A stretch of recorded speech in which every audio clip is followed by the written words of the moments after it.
Hello दोस्तों, welcome to our channel. तो आज हम MS एक्सेल में कंसोलिडेट ऑप्शन का उपयोग देखेंगे। तो यहाँ पर हमने कंसोलिडेट ऑप्शन के लिए सबसे पहले शीट 1 में यहाँ पर सेल्स रिपोर्ट और शीट 2 में सेल्स रिपोर्ट ली हुई है।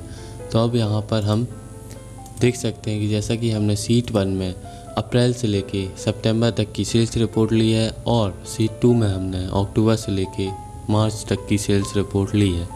तो आप हम कंसोलिडेट ऑप्शन का उपयोग करके शीट 1 और शीट 2 में जो भी हमने डेटा लिया हुआ है उसको हम शीट 3 में पूरी सेल्स के रूप में यहाँ पर दर्शाना चाहते हैं। तो कंसोलिडेट का ऑप्शन हम अलग अलग शीट में जो डेटा हमारे पास प्रेजेंट रहता है हम उसे एक शीट में दर्शा सकते हैं, वो भी साथ में।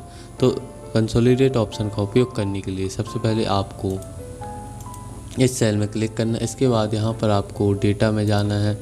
इसके बाद यहाँ पर आपको कंसोलिडेट का ऑप्शन मिलेगा।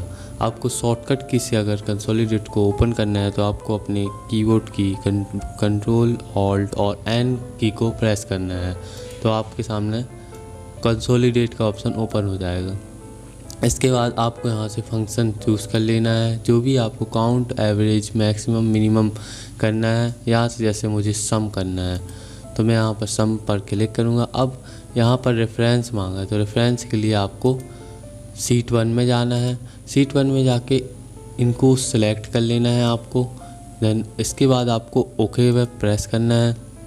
तो आप देखेंगे यहाँ पर शीट 1 जो है रेफरेंस में सेट हो चुकी है।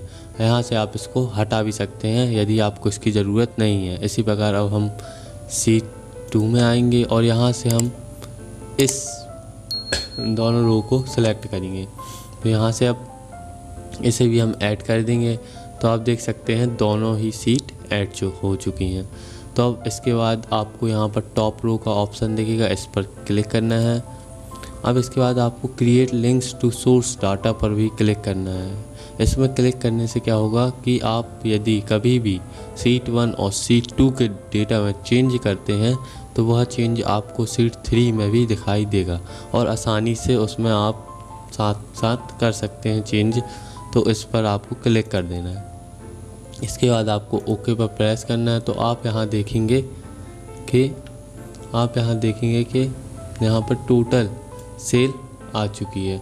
इसको मैं आगे बढ़ा देता हूँ। यहाँ पर आप देखेंगे कि यहाँ पर टोटल सेल आ चुकी है, जो कि अप्रैल से लेके मार्च तक टोटल सेल है और यहाँ पर टोटल भी हो चुका है। तो यदि आप शीट 1 और शीट 2 के डेटा को अलग अलग करके इसी में देखना चाहते हैं तो आपको यहाँ पर प्लस के आइकन पर क्लिक करना है। तो आपको यहाँ पर अप्रैल की ये और सितंबर की यहाँ पर राशि मिल जाएगी। तो इस प्रकार आप कंसोलिडेट ऑप्शन का उपयोग करके अलग अलग शीट में जो भी आपका डेटा है उसे एक साथ यहाँ पर ला सकते हैं।